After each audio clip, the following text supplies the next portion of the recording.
Isang mapagpalang umaga sa ating lahat, sa ating mga manggagawa, sa ating pastor, sa mga kapatid kay Kristo, higit sa lahat sa ating mahal na Panginoong Yesus.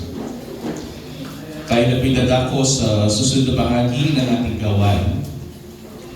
Na kung saan bilang mga Kristyano, kailangan tayo ay marunong magbasa ng mga salita ng Diyos, pag-aralan yung mga salita ng Diyos, bigyan ng pansin yung mga salita ng Diyos, at isapuso ang mga salita ng Diyos. Sapagkat sa mga salita ng Diyos, doon tayo pinapakatag ng Diyos, doon tayo binibigyan ng pananampalataya, at mas lalo higit na pinapalakas ng ating mahal na Panginoon sa tuwing tayo ay lumalakad sa mundong patuloy na dumidilim at lumalayo sa Diyos. No? Ito yung nagiging kalakasan natin.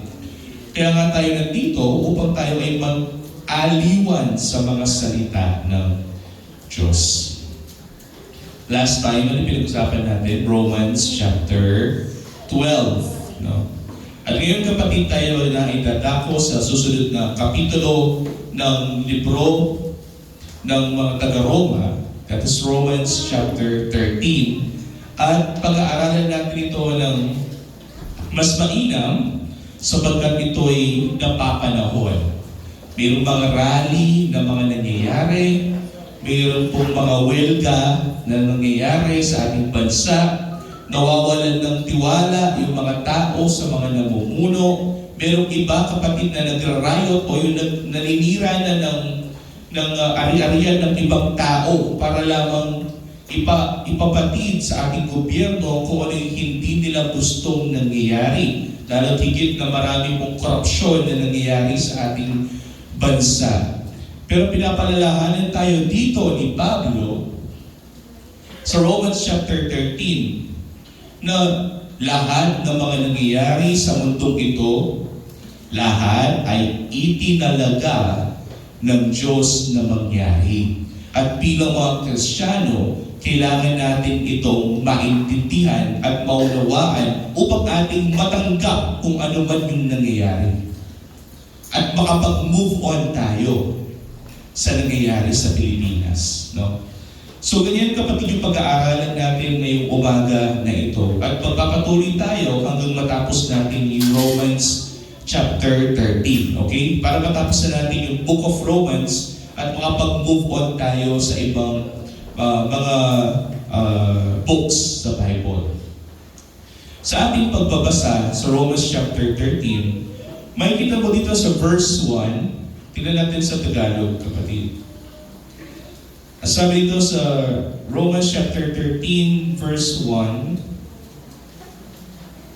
ang bawat tao ay magpasakop sa mga namamahalang otoridad, sapagkat walang pamamahala na hindi mula sa Diyos, at ang mga pamamahalang iyon ay itinalaga ng Diyos. Ang sinasabi dito ni Pablo, kapatid, na kung sino man ang mauupong hari, reyna, o presidente ng isang bansa, kung kanino ka man nandoon, kung ikaw ay isang Amerikano, kay Trump ka, o kung ikaw ay isang Pilipino, kay BBM ka, kung sino man ang iyong magiging pangulo o yung magiging leader o namumuno sa bansang iyon, tayo daw bilang mga Kristiyano ay kailangan magpasakop. Magpasakop ang bawat tao sa mga pinunong may kapangyarihan. Ito'y malinaw sa Biblia at malinaw na utos na ang bawat mananampalataya kay Kristo ay kailangan at dapat kilalanin kung sino ang otoridad at ang pamahalaan. Bakit ito mahalaga? Sapagkat walang kapamahalanan sa mundong ito, walang otoridad sa mundong ito na hindi mula sa Diyos. So lahat ng mga yan, kapatid, ay mula sa Diyos. Remember, that was like 4 years ago, 3 or 4 years ago, nung nagkaroon tayo ng 2022 elections. At sabi ko pa nga, magboboto ko si Lenny. No? Kasi parang si Lenny yata yung walang bahid ng korupsyon sa lahat ng mga namumuno. Pero sino yung inuluklok ng Diyos? Si BBM. At ano yung sinabi ko sa pulpito? Kung sino man ang inuluklok ng Diyos, ito ay kanyang kalooban at ito'y aking tatanggapin.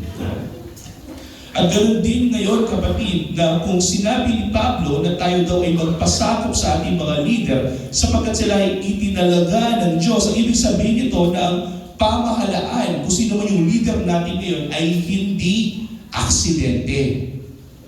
Hindi nangyari yan ng walang layunin ng Diyos. Kumbaga, ang nangyayari dyan sa mundong ito ay itinalaga ng Diyos. Planado yan, kapatid. Ang Diyos ang nagtatag kung sino man ang ating mga leader para sa ating kaayusan. At ang kapangyarihan na ipinagkaloob sa ating mga leader ay hindi kapangyarihan nila, kundi ito'y kapangyarihan ng Diyos na ibinigay sa kanila. Para noong unang panahon, kapatid, ang mga hari ng Israel, hindi sila nagiging hari kung hindi sila anointed by God. Ibig sabihin, ang Diyos ang pumipili. In fact, meron tayong kasabihan sa democracy. Diba? Ano yung sabihin natin sa democracy? The voice of the people is the voice of what? God. Voice of God. Kung sino yung ibinoto ng mga tao, yan ang gustong mangyari ng Diyos. No? Kahit hindi perpekto yung pamahalaan, may corruption na nangyayari, may bakit na mga hindi magandang mga gawain, tandaan, nasa ilalim pa rin sila ng kapangyarihan ng Diyos. At ang Diyos pa rin ang nagluklok sa kanila. Ibig sabihin, respetuhin natin kung sino man ang itinalaga ng Diyos. So magbabasa natin sa verse 2. Kaya't ang lumalaban sa may kapangyarihan ay lumalaban sa itinalaga ng Diyos. At ang mga lumalaban ay tatanggap ng kahatulan sa kanilang sarili. Ang sinasabi dito ni Pablo, kapatid, kung lalabanan natin ang pamahalaan na iniluklok ng Diyos, kung lalabanan natin kung sino man ang iniluklok ng Diyos, mapaparusahan tayo. Hahatulan tayo. Hahatulan tayo ng pamahalaan. Di ba? Ang pagkalaban sa pamahalaan ay pagkalaban sa itinalaga ng Diyos. Kung hindi ka sumunod sa makatwiran at makatarungang pagpipili ng Diyos ng mga leader natin at ng batas, lumalaban ka sa kaayusan na itinalaga ng Diyos. Kaya kung sino man yung maging leader, kahit ayaw mo siya, kapag hindi ka sumunod sa batas, ano mangyayari? Ikaw ay paparusahan. No? Sinasabi ito ni Pablo kasi noong unang panahon, sino ba yung leader nila? Sino yung leader ng Roman Empire noon? Si Nero, kapatid. Si Nero, or si Emperor Nero ng Romans, ang ginagawa niya, pinapatay niya yung mga Kristiyano. Sinusurog niya ng buhay sa mga kalsada. Basta makita niya na may Kristiyano sa kalsada, ang gagawin niya, tutuhugin po niya, kapatid, parang lechon. At susunugin yung tao na yun. Kaya kung ikaw ay Kristiyano ng unang panahon, kung maglalakad ka sa mga kalsada ng Jerusalem at kalsada ng Israel, ang maaamoy mo, kapatid, ay yung nasusunog na laman ng mga Kristiyano noong unang panahon. Kaya sabi ni Pablo, huwag natin labanan yung mga Romano. Huwag tayong lumaban sa kanila. Kasi kung lalaban tayo sa kanila, tayo ay paparusahan. Tayo ay papatayin. Kaya sabi ni Pablo, magpasakop tayo. Magpasakop tayo sa kanila. Kahit ayaw natin yung mga Romano na ito, magpasakop tayo sa kanila. Sapagkat kapag nilalabag natin ang batas nila, para rin natin nilalabag ang batas ng Diyos. No? Mapaparusahan ka, papatayin ka. So malalaman natin dito na ang pagkalaban sa pamahalaan ay pagkalaban sa itinalaga ng Diyos. Kaya make sure na magpasakop tayo. No? Okay lang na mag-rally. Basta ito'y para sa ikakabuti ng bansa. Hindi para paalisin sa pwesto ang itinalaga ng Diyos. 3. Sapagkat ang mga pinuno ay hindi kilabot na mabuting gawa, sa mabuting gawa, kundi sa masama. At ibig mo bang Huwag magkaroon ng takot sa may kapangyarihan. Gawin mo ang mabuti at magkakamit ka ng kapurihan mula sa Kanya. Sapagkat siya'y lingkod ng Diyos para sa kabutihan mo, ngunit kung masama ang ginagawa mo, matakot ka. Sapagkat hindi walang kabuluhan ang pagdadala niya ng tabak. Siya'y lingkod ng Diyos upang ilapat ang puot sa gumagawa ng masama. Ang sinasabi ni Pablo rito, ang mga leader natin na inuupo ng Diyos ay kasangkapan ng Diyos upang kung ikaw ay sumusunod sa batas, ikaw ay kanyang pupurihin. Pero kung ikaw ay pasaway sa mga batas, ikaw ay kanyang paparusahan. Kumbaga siya ang tabak na ginamit ng Diyos para sa atin. Ang pamahalaan, kapatid, bilang lingkod ng Diyos, ay tinawag ng Diyos bilang ating tagaparusa. Sino yung nagkukulong sa mga, let's say, mga drug addict? Ang pamahalaan. Sino yung nagkukulong sa mga mamamating tao? Nagpaparusa sa mga mamamating tao? Ang pamahalaan. Pero sino din naman yung nagbibigay sa atin ng mga benepisyo, nagbibigay sa atin ng magandang buhay? Sabi nga ng ating Constitution, ang pinaka-essence ng Konstitusyon ng Pilipinas ay bigyan ng magandang buhay ang mga nakararaming Pilipino. Sino yan? Ang pamahalaan din naman. Ginamit ng Diyos ang pamahalaan upang kung sino man ang namumuhay ng matiwasay at hindi lumalabag sa batas ay magkaroon ng magandang buhay, at kung sino man yung lumalabag sa batas ay maparusahan. No? Ito ay ginawa ng Diyos para sa kabutihan ng mga mamamayan at tagaparusa din naman sa mga pasaway na mamamayan. No? Ang tabak doon, ang ibig sabihin niyan ay ang kapangyarihan ng mga namamahala na ipatupad ang sarili nilang batas. Binigyan ng kalayaan ng Diyos na magpatupad ang mga namamahala ng kanilang sariling batas. Kaya kung ikaw ay isang Kristiyano na let's say nasa Africa, ngayon kapatid, mayroong mga certain provinces sa Africa na pinapatay nila yung mga Kristiyano. No? Nasa balita. In fact, this is so rampant na nagiging sensationalized na sa media na yung Amerika gusto na niyang mag-intervene sa nangyayari kasi mass killing, kapatid. Malaman lang nila na ikaw ay Kristiyano, ikaw ay papatayin. Nakakatakot ngayon sa Africa. Pero kahit nandoon ka sa Africa at alam mo ikaw ay nasa ilalim ng napakasamang pamahalaan, make sure pa rin to abide in their laws. No? Kasi baka naman kapalit noon ay ang iyong buhay. Susunod, kapatid. Sa 6, sapagkat sa gayon ding dahilan ay nagbabayad din kayo ng buwis. Sapagkat ang namamahala ay mga lingkod ng Diyos na patuloy na nangasiwa sa mga bagay na ito. Ibigay ninyo sa lahat ang sa kanila'y nararapat.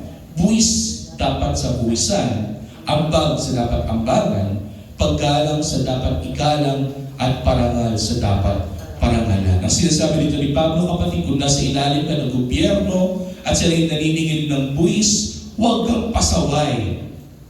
Magbayad ka ng buwis.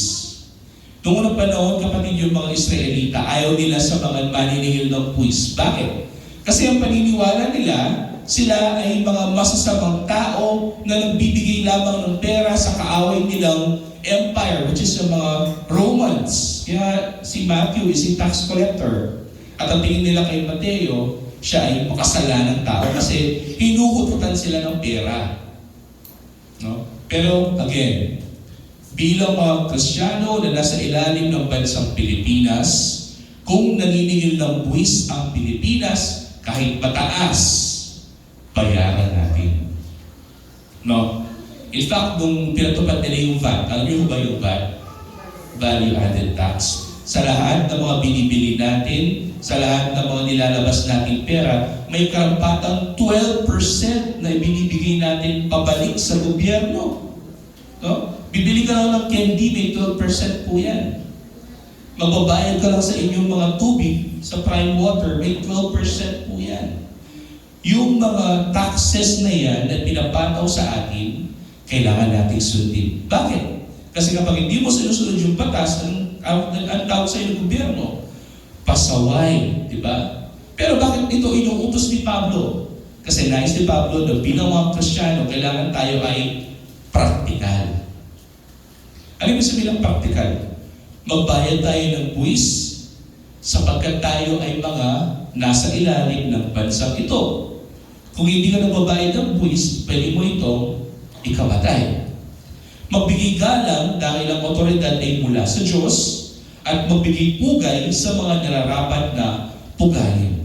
And yung minsan kapatid, I just recall, like years ago, nagsalita yung former mayor natin na si Mayor Carbo during a flag raising ceremony. Sabi niya, meron daw parang City Hall employee na sa tuwing nakikita niya sa corridor ay hindi siya ginagalang. No? Hindi siya binibigyan ng paggalang. Or kahit man lang yung titignan lang siya or gigrit lang siya, good morning Mayor. Wala daw ganun. Ano nangyari sa kanya? Pinatawsik siya sa trabaho. Kaya nga kung tayo mga Kristiyano, alam natin na dapat ibigay yung nararapat para sa ating mga otoridad, yung paggalang na nararapat para sa kanila, gawin natin yun kasi yun yung praktikal. No? Gusto mo mawalan ng trabaho dahil lang hindi mo ginalang yung iyong pinuno? Natural, sabi ni Pablo, galangin natin yung mga yan. Kahit ayaw mo siya, galangin mo pa rin. Sabi ko nga kay Ises, kahit ayaw mo siya, galangin mo pa rin. Diba? Kasi boss ko siya, gano'n, or leader ko siya, gano'n. No? Ang mga Kristiyano ay dapat maging pinaka-responsableng mamamayan ng isang bansa. Tapat, maayos, masunurin, maliban na lamang kung itinutulak tayo gumawa ng kasalanan. Kung ang sabi ng bansa, kailangan lahat kayo ay pumunta sa kasino at magsugal. Ilustayin nyo lahat ng pera ninyo sa hindi magandang gawain. Gagawin ba natin yan kung alam natin ito ay makasalanan sa harapan ng Diyos? Kahit nais na pamahalaan na gawin natin yan, labanan natin yan. Bakit? Sapagkat ito ay kasalanan. Remember, meron pa rin tayong mas makapangyarihang otoridad sa buhay natin. Sino yan? Ang hari natin sa ating buhay, ang mahal na Panginoong Jesucristo. Kung nais na pamahalaan na gumawa ayon ng kasalanan, pero ito'y hindi ayon sa kalooban ng ating Panginoon, tandaan mo na mas makapangyarihan ng Panginoon kaysa sa ating hari. Mas makapangyarihan ng ating Panginoon kaysa sa ating Pangulo. Bakit? Sapagkat ang ating Panginoon ay hari ng mga hari at Panginoon ng mga Panginoon. Kung ito'y labag sa kanyang kalooban, huwag natin gawin. E bali, makulong tana. E tamumusa, magkasala. Amen? Ngayon, punta tayo sa verse 8 at verse 10. Sabi ito ni Pablo, huwag kayong magkautang ng anuman sa kanino man. Huwag daw tayong mag-utang, kundi mag-ibigan sa isa't isa, sapagkat ang umiibig sa kanyang kapwa'y nakatupad na ng kautusan. Ang mga utos na huwag kang mangalunya, huwag kang papatay, huwag kang magnanakaw, huwag kang mag-iimpot, at kung mayroon pang ibang utos, ay nauuwi sa isang salita. Ito'y mangyayari kung marunong tayong umibig. Ibigin mo ang iyong kapwa gaya ng iyong sarili, sabi ng Panginoon. Ang pag-ibig ay hindi gumagawa ng masama sa kanyang kapwa, kundi ang pag-ibig ang siyang katuparan ng kautusan. Paano natin malalaman na tayo ay sumusunod sa kalooban ng ating Panginoong Jesucristo kung marunong na tayong umibig ng ating kapwa gaya ng pag-ibig natin sa ating mahal na Panginoong Jesucristo? Ano yung pagpapakumbaba? What is humility? Ang pagpapakumbaba ay kapag mas iniisip mo yung kapakanan ng ibang tao kaysa sa iyong sarili. Diba? Kapag nangyayari yan, kapatid, hindi hindi ka na magkakasala pa sa Diyos. Kasi, halimbawa, nakita mo ang iyong kapwa na may cellphone siya. Naiwan niya yung kanyang cellphone sa may tindahan. At ikaw naman, pupunta ka ng tindahan, bibili ka lang ng toyo. Nakita mo yung cellphone na yun. Alam mo na mayroong may-ari ng cellphone na yan. Amen po ba? Kung iisipin mo ang iyong sarili, ang gagawin mo? Kukunin mo. Wala naman makakaalam, di ba? Nanakawin mo siya. Pero ano yung pagpapakumbaba? Ano yung may puso na mayroong pagpapakumbaba sa ating mahal na Panginoon sa Kristo? Mas iisipin mo yung taong may-ari ng cellphone na yan. Paano kaya kung mawawalan siya ng cellphone? Pinaghirapan niya ito, pinatrabaho niya ito ng ilang buwan para lang makabili siya ng cellphone at para makapag-chat siya sa kanyang mga kamag-anak kapag siya'y nasa malayong lugar. Paano kaya yung tao na yun? At ang tawag doon, kapatid, ay pagpapakumbaba. At ito'y nauugat sa ano? Sa pag-ibig natin sa ating mga kapwa. Kaya bago mo magawa yung kasalanan na iyon, dahil mas inisip mo ang kapakanan ng ibang tao at inibig mo ang iyong kapwa kaysa sa iyong sarili, hindi ka makakagawa ng kahit anong kasalanan. At ngayon, kapatid, sumusunod ka na sa mga kautusan ng Diyos. Kaya sabi ng Panginoon, sabi ni Pablo dito sa passage nito, ang pag-ibig ang siyang bibigay sa atin ng kapangyarihan sumunod sa mga kautusan ng Diyos. No? Sabi sa verse 8, huwag kayong magkautang kanino man, maliban sa pag-ibig. Kung tayo ay magkakautang, utang na sa tao, ito'y utang na loob na naayon sa pag-ibig natin sa Kanya. Hindi utang na pera, kapatid. No? Hindi yung pupunta ka sa church para utangin lang si pastor or utangin lang yung ating mga kapatid kasi wala ka ng pambili ng bigas sa bahay. No? Kundi tayo ay nandito upang tayo ay magkautang sa isa't isa ng pag-ibig sa isa't isa. Upang kapag tayo ay nagkikita, tayo magbabayaran din naman ng pag-ibig. Kung may utang ng pag-ibig, magbabayad ng pag-ibig. No? Hindi ipinagbabawal ang umutang. Ang punto ni Pablo dito, ang tanging utang na hindi dapat matapos ay ang utang natin ng pag-ibig. Para kapag may utang ng pag-ibig, bababayad din tayo ng pag-ibig. No? Pinag-isa ng pag-ibig ang mga utos ng Diyos. Huwag kang mangalunya, huwag kang pumatay, huwag kang magnakaw, huwag kang maging sakim. At ang kasagutan ng lahat ng yan upang matupad mo yung mga kautosan na yan, ay ibigin mo ang iyong kapwa gaya ng iyong sarili. Di ba? Sabi natin Panginoon, bago siya umalis, meron na lang 2 commandment na iniwan sa atin. What's the first commandment? Love God. Hear, O Israel, the Lord our God is one, and you shall love the Lord with your heart, soul, mind, and strength. Ano yung pangalawang commandment? Love others. Love other people. Ibigin mo ang iyong kapwa. Kapag marunong ka ng umibig ng iyong kapwa, kahit kaaway mo, inibig mo na, no? Kahit kasama niya, at Megan Church, mabubusit ka, binaloko ka gana.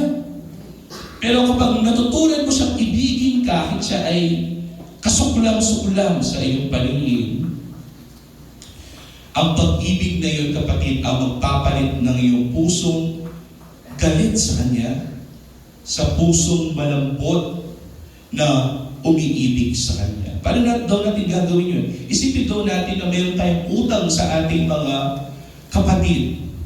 Anong utang na yan? Hindi pera. Utang ng pag-ibig. Na kapag meron kang oportunidad na ipakita mo ang iyong pag-ibig sa iyong kapatid kahit ayaw mo siya, bayaran mo siya ng pag-ibig. Amen? Ang pag-ibig ang katuparan ng kautusan. Hindi pinapalitan ng pag-ibig ang kautusan, bagkus ang katuparan ng kautusan ay ang pag-ibig. Kaya nga, it is love. Ang pag-ibig ang siyang nagligtas sa atin.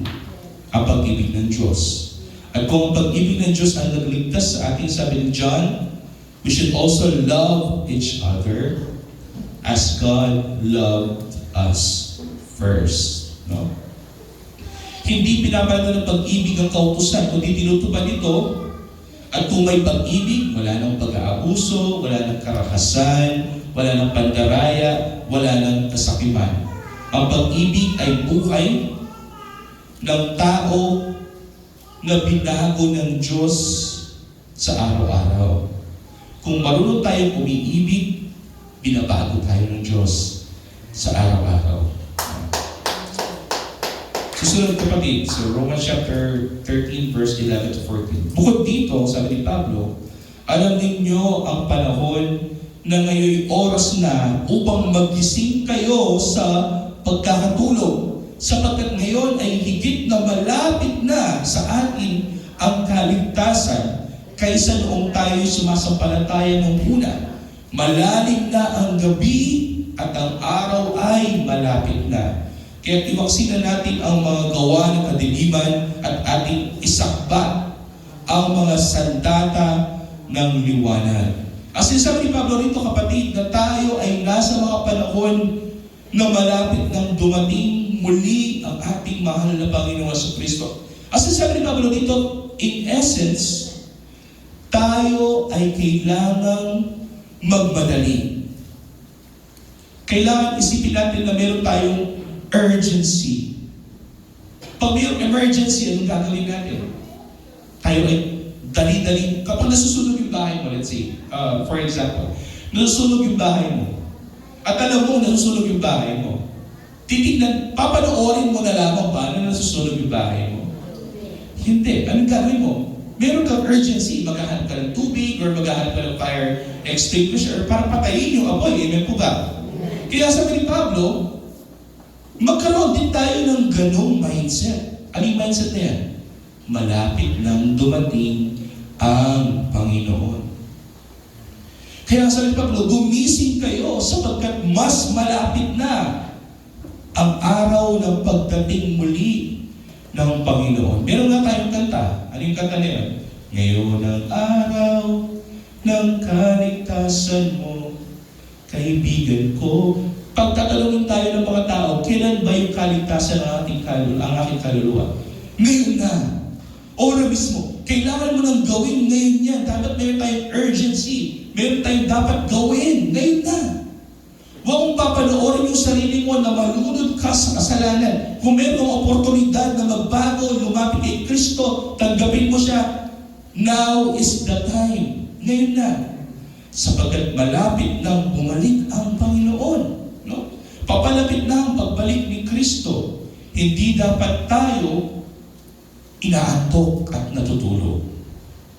Kung dadatnan tayo ng Panginoon, kailangan dadatnan din tayo na tayo ay handa para tanggapin siya.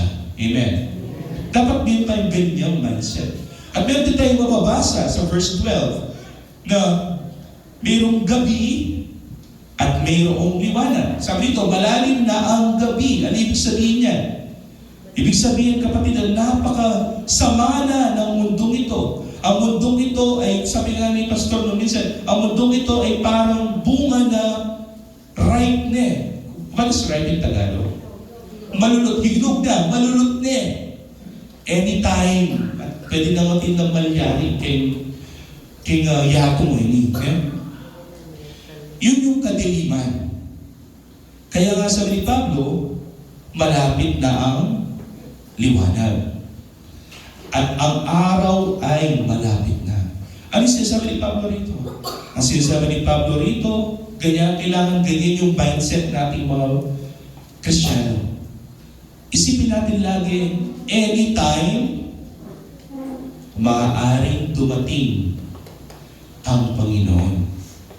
Anytime, maaaring i-rapture na tayo ng Panginoon. Dahil papalapit na ang araw, dapat alisin na natin yung kadiliman sa ating buhay, yung mga masasamang gawain, yung mga kasalanan, magbago na tayo, at isuot natin sa ating buhay ang liwanag ng ating Panginoon. Dapat nasa tamang paglakad tayo, kapatid. Namumuhay ng maayos at iwasan yung basahin natin sa verse 13.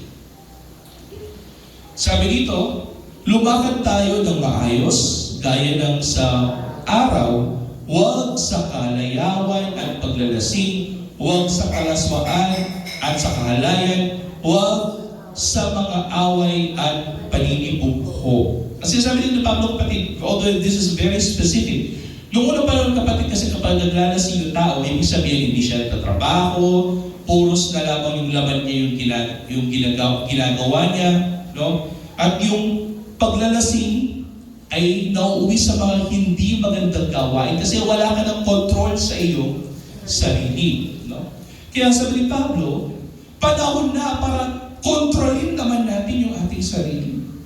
Panahon na dapat ang Espiritu ng Diyos ang nangunguna sa ating laman. Panahon na upang tayo ay magbago. At tanong niyo, ano yung panahon na yun? Kailan ba yung panahon na yan, brother? Yun, kailan ba ako dapat magbago kung ako'y na kay Kristo? The answer is, ngayon na. Now na, kapatid. Sapagkat malapit nang dumating ang Panginoon. In fact, sabi nga ni Pablo sa 14, ito, basahin natin. Panahon na iwaksin natin yung ating mga ginagawang kasalanan at ang gagawin natin, isuot ninyo ang ating mahal na Panginoong Jesucristo at huwag ninyong paglalaanan ang laman upang masunod ang mga pagnanasa nito. Sabi ko nga kanina, panahon na upang kontrolin naman natin yung ating sarili. Sapagkat tayo ay na kay Kristo Jesus. At tandaan, suot-suot natin ang imahe ng ating Panginoon. No? Gawin mong damit si Kristo, sabi ni Pablo. No? Gawin mong hakbang ang kanyang pagkatao. Sabi nga ni Pin, yung kapatid ko kagabi, siya yung kinakasal. Sabi niya, susunod siya kay Kristo. In fact, nais din naman niyang gawin kung ano yung mga nagawa ni Kristo. Although, ang sabi niya sa isip niya, napaka-imposibleng gawin yon. Pero, bilang mga Kristiyano, kailangan din yung mindset natin. Kung ano yung yapak ng Panginoon, siya ay nagkatawag-tawag sa mundong ito, ganun din yung gawin nating yapak. At magagawa ba natin ito? Yes. Kung tayo ay marunong mag-ibigan sa isa't isa. It makes sense. Sabi nga ni Pablo, mamuhay tayo na naayon sa kanyang kabanalan. Kung suot natin si Kristo at si Kristo ay banal, dapat tayo din naman ay banal. Huwag bigyan ng pagkakataon ang laman, sabi nga ni Pablo. Ibig sabihin nito, huwag kang magpapatukso sa iyong laman at sa kaaway. Huwag kang magbukas ng pinto sa kasalanan. Bakit? Sabi ko nga, kapag binigyan mo ng puwang yung kasalanan sa buhay mo, kahit 1 inch lang yan, ang kukunin naman ng kasalanan sa buhay mo, o yung kapalit ng 1 inch na yun, kapatid, na binigyan mo ng puwang kasalanan sa buhay mo, ay 1 kilometro na kaparusahan. Ganyan yung kapalit kung bibigyan natin kahit katiting lamang na oras ang kasalanan sa buhay natin. Kaya make sure, kapatid, kung nandyan na ang kasalanan sa iyong harapan, nandyan ang tukso sa iyong harapan, ano yung gagawin mo? Crucify. Crucify Him. Iba ko sa krus yung tukso na iyon. Iba ko sa krus yung kasalanan na iyon. At huwag mahayaan ang kasalanan ito at ang tukso na ito ay maghari sa iyong buhay. Ano yung sinasabi dito, kapatid? Ang Diyos ang nagtatatag ng mga leader. Ang Kristiyano ay dapat maging mabuting mamamayan at ang pag-ibig ang siyang buod at katuparan ng mga kautusan. Ang kautusan niyo, kapatid, meaning ang morality o moralidad ng tao ay natutupad kung tayo ay marunong umibig sa ating kapwa, gaya ng utos ng Panginoon na mag-ibigan tayo sa ating mga kapwa, gaya ng pag-ibig natin sa ating mga sarili. Ano ba? The time has come. Malapit ang bumalik ang Diyos. Imagine, this is like 2,000 years ago na sinabi ni Pablo, malapit nang bumalik ang ating mahal na Panginoong Jesucristo. 2,000 years na, pero hindi pa bumabalik ang Panginoon. Parang hindi Hindi naman yata malapit yun, brother yun. No. Hindi naman natin alam kung ano yung ibig sabihin na malapit dito, kapatid. Hindi mo alam yung malapit na yan pala. It takes like thousands of years. Kasi yung katuparan ng mga propesya sa Old Testament, it also took thousands of years, kapatid. In fact, yung covenant ng Panginoon kay Abraham, it took him 3,500 years for it to happen. Imagine, nangako ang Panginoon kay Abraham, at nangyari yung pangako kay Abraham after 3,500 years. Di ba? Ano yung pangako ng Diyos kay Abraham? Na siya ipagpapalain at ang kanyang mga lahi na galing sa kanyang ipagpapalain. Nangyari ba yan? Yes, 3,500 years after. Ano yung nangyari? Pinagpala sila sa pamamagitan ng pagdating ng ating mahal na Panginoong Jesucristo. Na binigyan sila ng pagpapala na kahit sila'y makasalanan, hindi sila mapaparusahan na ayon sa biyaya ng Diyos. At itong pagpapala nito yung nangyari 3,500 years after. So hindi natin alam. Sinasabi ni Pablo rito na malapit na dumating ang Panginoon. Malay mo, mamaya na. Malay mo, bukas na. O malay mo, ngayon na. Kaya kung ang tanong, kailan ba yung aking kaligtasan, brother yon? Kailan ba yung aking kaligtasan, Sister Max? Ang sagot, ngayon na. Ang araw ng kaligtasan mo, kapatid. Ngayon na ang araw na tayo ay manumbalik sa Diyos. Ngayon na ang araw na gawin natin ang kalooban ng Diyos. Hindi bukas, hindi 1 week after, kundi ang sagot, ngayon na. Bakit? Kasi kailangan mabuhay tayo na may urgency sapagkat malapit nang bumalik ang ating mahal na Panginoong Jesucristo. Huwag natin hayaan na panoorin natin yung ating buhay sa salamin na tayo ay patuloy na nagkakasala at patuloy tayong lumulubog sa kasalanan na iyon. Kung meron tayong pagkakataon na baguhin natin yung ating sarili sa pamamagitan ng Diyos at sa pamamagitan ng kanyang mga salita, gawin natin, kapatid. Sabi nga ng Romans chapter 12, that was like the last chapter. We should be what? Transformed by what? The renewing of your mind. Magbago tayo ng pag-iisip. Gawin natin yan. Kailan? Ngayon na. Ngayon na ang araw ng ating kaligtasan. At ang panghuli sa ating pagtatapos, ang sabi ni Pablo, isuot natin ang ating mahal na Panginoong Jesucristo. Isuot natin ang kanyang ang kanyang karakter bilang isang tao, ang kanyang kabanalan, at ang kanyang pag-ibig sa bawat isa sa atin. Pag sinabing karakter, ano ibig sabihin niya? Kung ang Panginoon ay mapagpatawad, kailangan tayo din ay marunong magpatawad. Kung mayroong mga tao na nagkasala sa atin, kaysa sa pagchismisan natin kapag siya'y nakatalikod, manya naman ni sister, o tanyang niya ako luguan, nakuman sinopan. Kaya kita niya ito mga sister, sopan niya kang mayor o kang sihal, o kung hindi naman yun. Ba't di ako hindi ako susopan? At baka niyaya, katsura daw gali yan. Kaysa sa sirahin natin yung ating kapatid, kausapin natin out of love. Meron ba siyang problema? O baka nakalimutan ka lang niya? O baka meron siyang pinagdadaanan ng mga oras na hindi ka niya nabigyan ng pansin? Bigyan natin ito ng puwang sa buhay natin sapagkat tayo ay nandito upang mag-ibigan sa isa't isa. At kapag naiintindihan natin yung ating kapatid, sabi ko, ano yung pagpapakumbaba? Kapag mas inisip mo ang iyong kapatid kaysa sa iyong sarili. At kung naiintindihan na natin yung ating kapatid, kung ano man yung nangyari dun sa oras na yun, ano yung magagawa natin? Patatawaran natin siya. Patawad natin siya. Kahit napakahirap patawarin yung ating kapatid, kapag naiintindihan natin yung sitwasyon niya, at inisip natin, we put ourselves in their shoes. That is empathy, kapatid. Kapag nilagay mo ang iyong sarili sa kanilang sitwasyon, maintindihan mo kung bakit niya nagawa yung bagay niyon, o kung bakit siya nagkasala sa iyo. At matututo kang magpatawad. Yan ang ginawa ng Panginoon Jesucristo para sa atin. Amen po ba? Hindi lamang siya nandun lamang sa kanyang trono sa langit at pinapanood tayo at sinabi, palatawarin ko na yung mga tao nito. No! Ano yung ginawa niya? He put Himself in our shoes. Nilagay niya ang kanyang sarili sa ating mga sapatos. Ano yung ginawa niya? Bagamat siya ay Diyos, siya ay nagkatawang tao. Siya ay naging alipin para sa atin. Upang kung ano man yung ating nararamdaman, kung tayo ay nagagalit, siya rin naman ay magagalit.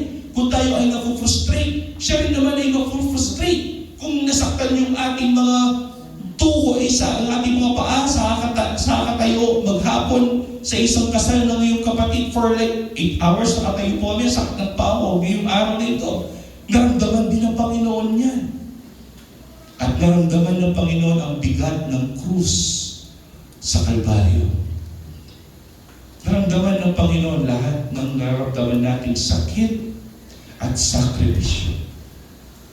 Ganyan din dapat tayo. Ang karakter ng Panginoon ay dapat lumalabas sa atin, na maramdaman natin ang ating mga kapatid upang marunong tayong magpatawad sa kanila.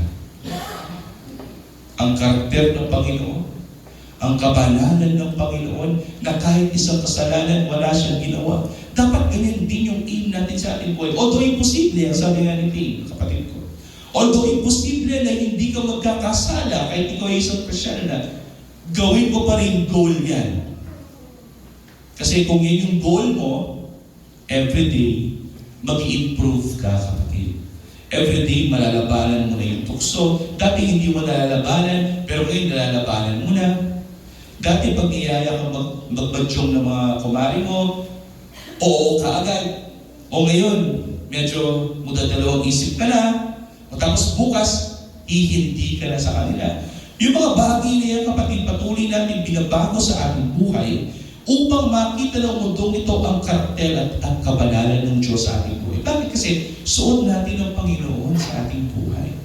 At kung meron tayong ginagawang hindi maganda, ito ay nag-reflect hindi sa atin, kundi sa Panginoon na siyang musuot natin. Manuel, let's say, yung isang senador na isang pastor din naman, nagkaroon siya ng mga issues or bahid ng korupsyon. Ano yung makikita ng mundo sa kanya? Sinasabi ng mundo sa kanya, pastor yan pa mo, Kristiyano yan pa mo, At sino yung napapahiya? Ang Panginoon. Kaya tandaan, kung ikaw ay isang Kristiyano at suot mo ang Panginoon sa Kristo, mind your behavior. No? Bigyan ng pansin kung ano yung ugali mo, pinapakita mo sa ibang tao. Sapagkat kung ano yung pinapakita mo sa ibang tao, para bagang yun din yung refleksyon ng ating Panginoon sa ating buhay. Paano mo magagawa yan, sabi ni Pablo? Na ikaw ay magiging parang kamukha ng ating Panginoon sa Kristo kung ikaw ay marunong umibig. Bakit? Sino bang unang umibig sa atin? Ang Panginoon sa Kristo. Sabi nga ng Romans, bagamat tayo mga makasalanan, Christ died for us. Kahit tayo makasalanan, inibig pa rin tayo ng Panginoon. At ganoon din na dapat, kahit ang mga tao, kahit ang ating mga kapwa ay nagkasala sa atin, ibigin pa rin natin sila. Di ba sabi natin, Panginoon, love your enemies? Di ba? At kapag binato ka ng bato, ano gagawin mo? Batuin mo ng tinapay. No? Hindi lamang tinapay, dapat malunggay siya with cheese. No? Pandesal na malunggay with cheese. Dapat may extra special. No? Sapagkat kapag ginawa natin yon, hindi tayo ang gumagawa nun, kundi ang Panginoon na siyang suot natin ang gumagawa nun sa kanila. At ano nangyayari? Nakikita ng mundong ito yung kalwalhatian ng Panginoon na siyang nagligtas sa atin. Amen? Amen. Tayo na lang. Ama, maraming salamat sa mga salita ito. Maraming salamat o Diyos na bagamat hindi kami karapat-dapat, kami yung binibigyan ng itong mga tips na ito o Diyos. Salamat na tinuruan mo kami magpasakop sa aming mga leader. Kahit hindi namin sila gusto, kami ay nagpapasakop dahil ito'y utos mo. At alam namin na ito'y praktikal para sa amin. At ito'y makabuti para sa amin. Maraming salamat o Diyos sa kaayusan na ibinibigay mo sa amin. Maraming salamat, mahal na Panginoon, na bagamat kami nagkakasala, mas pinili mo na kami ay iyong ibigin kahit kami hindi karapat-dapat. Mas pinili mo na kami ay iyong pagpapalain. Ito'y dakilang biyaya na aming natanggap. Kaya marapating mo, Diyos, ngayong umaga na ito, nagamitin mo din ang aming mga katawan, ang aming buhay, bilang refleksyon ng iyong pag-ibig na iyon, mahal na Panginoon. Na kami matutong mag-ibig, umibig sa aming mga kapwa, na kami matutong magpatawad sa mga nagkasala sa amin, na kami marunong lumakad ng naaayon sa Espiritu at magkaroon kami ng puso na alam namin handa kami sa iyong pagbabalik. Bigyan mo kami, mahal na Panginoon, ng kaisipan na lumalakad ng naaayon sa iyong kalooban. Lahat na ito yung sa dalangin sa mga pangalan ng Jesus.